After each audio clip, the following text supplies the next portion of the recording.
Your wealth deserves stability, expertise, security. Your wealth deserves LGT Crestone, private wealth with over a century of global heritage.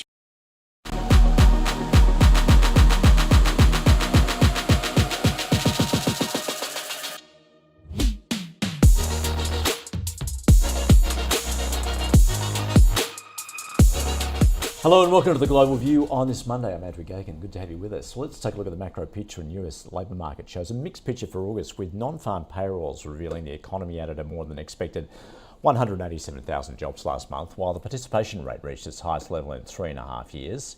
However, the unemployment rate rose from 3.5% to 3.8%, and there was a slight decline in wage inflation, which climbed 0.2% for the month to be up 4.3% for the 12 months. US manufacturing index, that contracted for a 10th straight month in August. Fed funds futures now pricing in a 93% likelihood that the Fed will leave rates unchanged at this month's meeting and see only a 36% chance of a hike in November. The US 2-year Treasury yields were flat at 4.86%, the 10-year surging more than 8 basis points to 4.17%. And the US dollar gained against most major currencies, with the Aussie trading at 64.5 US cents. Well, let's get a sense of what's going on, particularly with global equities, particularly in the wake of US reporting season. Mary Manning joining us from Alphinity Portfolio Management. Mary, good to see you. Thanks for having me. This reporting season in the States, it does go on, doesn't it? You sort of get to the end and then you begin the next one at the same time. Yeah. So nonetheless, it gives a good indication of what's going on there at a corporate level. Expectations were relatively low and we saw many beats. So how would you assess what we saw in reporting season? I would say it was pretty strong. The Alphinity investment process is based on investing in companies that have earnings leadership. So we're specifically looking for those companies that are in a beat and raise cycle. And if you rewind back maybe a year ago, you had the majority of companies were missing and then guiding down, or you had more companies that were missing and guiding down than going the other way. But this quarter, we saw a really nice earnings revision. So that means companies that were guiding up, and you saw very few big blow-ups from mega cap companies. Whereas if you rewind maybe 9 months ago, you saw a lot of the FANG stocks, which are now very much in vogue. A lot of those stocks had very bad earnings and were like down 20 to 25%. You didn't really see any of that this earnings season, so it was quite good. All right, you mentioned those mega caps. Well, what are we seeing there? Because of course we talk about that narrow leadership too. Yeah, so now they're called the Magnificent Seven. The FANG man is sort of yesteryear. Now we've moved on to the Magnificent Seven. I feel like by the time a group of companies has its own acronym or has its own label, a lot of the good news has sort of been priced in, is reflected in those stocks. But an interesting thing about the Magnificent Seven is that all of them, certainly the Magnificent Six, so that's the 7 minus Tesla, are in very, very strong earnings upgrade cycles.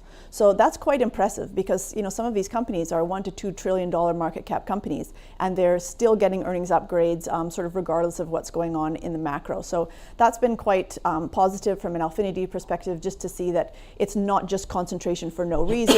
It's not technical issues with respect to ETFs that are making these stocks go up. They actually are delivering on earnings. The second thing is most of the Mag 7 stocks are AI winners, and that's obviously been a very big thematic that's driving the stocks. And then again, sort of by definition, because they're mega caps, they do have very strong moats around their businesses. And in certain economic times, you can see that the companies have moats. It's sometimes referred to as winners take most. The big companies and the strong companies get bigger and stronger, and I think that's what we're seeing partially in the rise of the Magnificent Seven. Except Tesla, as you've pointed out, being the odd one out. So what are you seeing with Tesla at the moment? We've just, the latest news being they've just cut prices further in the States. Yeah, so Tesla's stock price performance has completely diverged from its earnings. So if you look to the beginning of January, Tesla's earnings were getting very significantly downgraded because of partially the price war that you mentioned. And so their volumes have been doing okay, but it's very hard for analysts to figure out exactly what revenues are going to be because you're not sure what the average selling price is going to be. And then obviously as they cut prices, particularly in China and some other markets, that hurts their margins. So Tesla has been in an earnings downgrade cycle for probably the first 2 quarters of this year. Now it's starting to recover a little bit, but it's quite divergent from Tesla's stock price, which doubled from January, and also versus the other mega cap companies, which, as I mentioned before, are getting that strong earnings upgrade. Mary, of course, we've been dazzled by AI and the potential there, and perhaps we're on the cusp of a revolution here. Was the market right to get carried away with this? And what we're seeing reflected in pricing at the moment, I mean, how are you assessing valuation of those companies that are tying their future to AI? It's a fantastic question. I think that's one thing that the market really needs to focus on right now. So we focus very, very strongly on earnings. So we don't buy thematics or ideas or big macro trends. We buy stocks where you can see these things reflected in the earnings and where they're getting those earnings upgrades.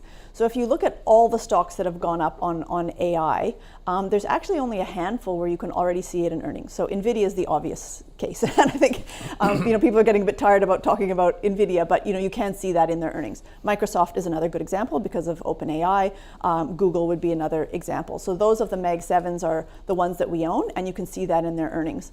But I think what you're going to see over the next 6 to 12 months is companies that have sort of jumped on the AI bandwagon, and they're using AI as a label for things like data and analytics, which they've had in their business for a long time. They're just calling it something different to get the hype. Those stocks that have been driven up on hype and there's no earnings from AI to back that up, those stocks will probably struggle going forward because it's going to be like a show me the money approach to AI rather than just it's an interesting new thematic. So many fund managers missed NVIDIA. You own it. At what point did you get in? When did you see the signs?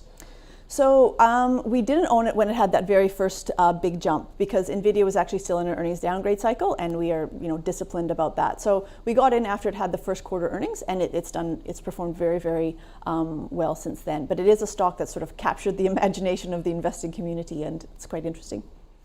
Mary, of course, aside from the States, the country that we're focused on at the moment, particularly from an Australian perspective, of what's going on in China at the moment, given the disappointing growth, and that data continues to disappoint. And at the same time, also perhaps the lack of policy stimulus. When we talk about investing in China, what's your view there? And some fund managers taking the view that it is uninvestable at this point, given what they're seeing. What's your take? So I don't like using the term uninvestable because China is the second largest economy in the world. Even at current growth rates, it's going to be the largest economy in the world at some point. It's one of the biggest stock markets in the world. To just write the whole thing off and say it's uninvestable, I don't like that approach. But I always look at risk and reward, and right now the risk and reward for China is quite unfavorable, so we do not have any direct investments in China. We do own multinational companies like LVMH and Starbucks, that do have indirect exposure to China, but no direct exposure. I think what the market's trying to get its head around is what is the new normal for China? Because unlike many countries where COVID was just a short-term lockdown, we haven't really seen a normal year in China since 2019, which is quite a long time away. And so I think people are trying to figure out is what's the new normalized China GDP growth? Is it 4? Is it something less than 5? Because if that's the case, the sort of investment opportunities that are available in China are much different than the days when China was growing at 10% or even when it was growing at 6 to 7% GDP. You talk about the exposure you have via those luxury good makers, for instance. But what are you seeing in terms of domestic spending in China with middle and upper middle class? Is that likely to come off as that weakness continues in the economy? One of the important things about China is that there are a lot of different things going on. So, the property market, as you know, is experiencing a lot of issues. That is spilling over into the wealth management and the banking sector. Then you have the, sort of second order effects of the crackdown on big tech, and you have the implications of the geopolitical tensions with respect to the manufacturing sector. So I think that's one of the issues for China right now is it's not just that the consumer is weak, it's not just that property is weak, it's not just that the tech companies are floundering. There's so many issues that it's hard to pinpoint the policy response that will fix all that. You actually probably need 10 to 12 different policy measures. So to answer your question, the middle class consumer is being hurt by the lack of consumer confidence with respect to property. And also, one of the things which I think the Chinese government underestimated was the psychological impact of 3 years of lockdown. It's very different than 6 months of lockdown. Mm-hmm. And so I went on a trip to China recently, and that was a lot of the feedback that I heard, that psychology is not just going to turn overnight. So we have a strong preference in China for the high-end consumer because they are not as influenced by what's going on from a macro perspective. That's why we still like stocks like LVMH. Okay, all right. So you've still got that indirect exposure. However, it has prompted many to consider what else, particularly in terms of emerging markets. Yeah. Where are you looking at the moment for opportunity? So we like Latin America. Both Brazil and Mexico are very strong. Mexico is benefiting from the sort of reshoring to America or near America. So you have a lot of areas of northern Mexico which are doing very, very well. And there's some reforms going on in the economy that is making a strong macro picture. And we also like Brazil. Brazil has started cutting interest rates, so it's sort of a little bit ahead of the rest of the world, and very strong growth there. So one stock that we own that captures both those is Mercado Libre. It's the largest e-commerce and fintech company in Latin America. It's been a very strong performer this year, and we like the position.